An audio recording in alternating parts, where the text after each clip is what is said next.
දැන් කෙනෙක් යනවා මේ සුරතල් සතෙක් බලලා හොඳ සුරතල් සතෙක් අරන් එන්න කියලා ගෙදරට. දැන් වටේම කැරකිලා හොඳ තැනක් තියෙනවා. දැන් ඒකෙන් ගිහිල්ලා බලනවා දැන් සුරතල් සතෙක් බලලා මොකෙද්ද ගන්න කියලා කල්පනා කරනවා.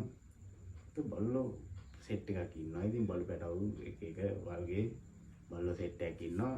ඉන්න දැකලා දැන් එතන අයිතිකාරයත් එක්ක කතා කරනවා මේ බල්ලෝ කොහොමද වෙන්නේ කොහොමද මිල ගණන් ඔහොම කතා කරගෙන යනවා.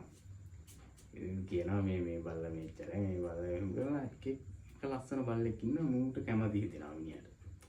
කැමති හිතෙනවා මිනිහා බලනවා මේ බල්ලා මම කොහොම හරි ගන්න ඕන. මේ කීයද ගන්න කියලා. සාමාන්‍ය ගාණක් කියනවා ගාණටත් අවුලක් නෑ වගේ. ඊට පස්සේ ගාණ කතා කරලා දැන් ගන්න යද්දිම අහනවා මෙයා හොඳයිද? මෙයා හොඳ බල්ලේද හොඳ වර්ගයක්ද? දැන් ඒක මෙහෙම ලොකුවට දන්නේ නෑ විස්තරේ. මෙහෙම කොහොමද කියලා අහනවා.